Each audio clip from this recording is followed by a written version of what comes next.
ಬೀದರ್ನಲ್ಲಿ ಏನು ಬ್ಯಾಂಕ್ ದರೋಡೆ ಪ್ರಕರಣ ಆಗಿದೆ.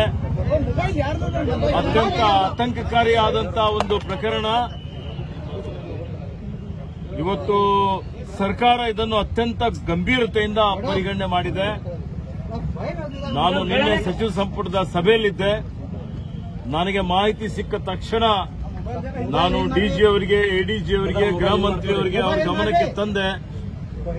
ಅದಾದ್ಮೇಲೆ ನೇರವಾಗಿ ನಾನು ಹೈದರಾಬಾದ್ಗೆ ಬಂದು ರಾತ್ರಿ 11 ಗಂಟೆಗೆ ಯಾರು ಗಾಯಾಳು ಇದ್ರು, ತೀವ್ರವಾಗಿ ರಕ್ತಸ್ರಾವ ಆಗಿತ್ತು, ಕೇರ್ ಆಸ್ಪತ್ರೆಯಲ್ಲಿ ಅವರ ಪರಿವಾರದವರಿಗೆ ಭೇಟಿಯಾಗಿ, ಹಿರಿಯ ವೈದ್ಯರಿಗೆ ಭೇಟಿಯಾಗಿ ಇವತ್ತು ಅವರು ಬೇಗ ಗುಣಮುಖರಾಗಬೇಕು ಅನ್ನುವಂಥದ್ದು ಮತ್ತು ಅವರಿಗೆ ಯಾವುದೇ ರೀತಿಯ ಖರ್ಚು ವೆಚ್ಚಗಳ ತೊಂದರೆ ಇರಬಾರದು, ಇದ್ರೆ ಸರ್ಕಾರ ಸಂಪೂರ್ಣವಾಗಿ ನಾವೆಲ್ಲ ಕೂಡಿ ಭರಿಸ್ತೇವೆ ಅನ್ನುವಂತ ಮಾತನ್ನು ಹೇಳಿದ್ದೇನೆ.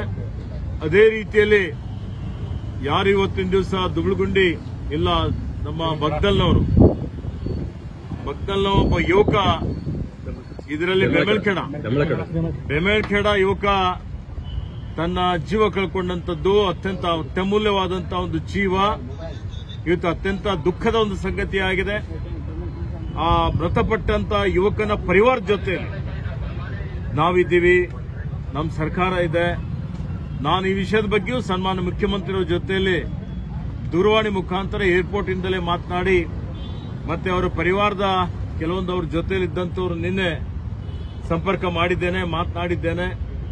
ಅವರಿಗೆ ಏನು ಆ ಪರಿವಾರದವರಿಗೆ ಒಂದು ಪರಿಹಾರ ಕೊಡುವಂಥದ್ದು, ಅವರಿಗೆ ವಿಶೇಷ ಪರಿಹಾರ ಕೊಡಬೇಕು ಅಂತ ಹೇಳಿ ನಾನು ಮುಖ್ಯಮಂತ್ರಿಯವರಿಗೆ ಮನವಿಯನ್ನು ಮಾಡಿದ್ದೇನೆ.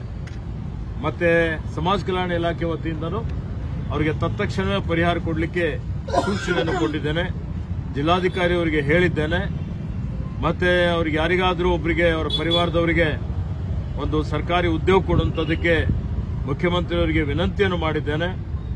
ಅವರಿಗೆ ಈಗ ನಾನು ಬೆಮಲ್ಕೆಳೆಗೆ ಭೇಟಿ ಕೊಟ್ಟು ಆ ಪರಿವಾರದವರ ಸದಸ್ಯರ ಜೊತೆಯಲ್ಲಿ ಸಾಂತ್ವನ ಹೇಳಲಿಕ್ಕೆ ಈಗ ನಾನು 2 ಗಂಟೆಗೆ ಅಲ್ಲಿಗೆ ಹೋಗ್ತಾ ಇದ್ದೇನೆ.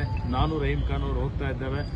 ಮತ್ತು ಸರ್ಕಾರದ ವತಿಯಿಂದ, ಪೊಲೀಸ್ ಇಲಾಖೆ ವತಿಯಿಂದ ದುಷ್ಕರ್ಮಿಗಳು ಅವರು ಯಾರೇ ಇರಲಿ, ಎಲ್ಲೇ ಅಡಗಿರಲಿ, ಆ ದುಷ್ಕರ್ಮಿಗಳಿಗೆ ಬಂಧಿಸಿ ಅವರಿಗೆ ಅತ್ಯಂತ ಕಠಿಣವಾದಂತ ಒಂದು ಅವರಿಗೆ ಶಿಕ್ಷೆ ಕೊಡುವಂತ ಕೆಲಸ ಪೊಲೀಸ್ ಇಲಾಖೆ, ನಮ್ಮ ಸರ್ಕಾರ ಮಾಡ್ತದೆ.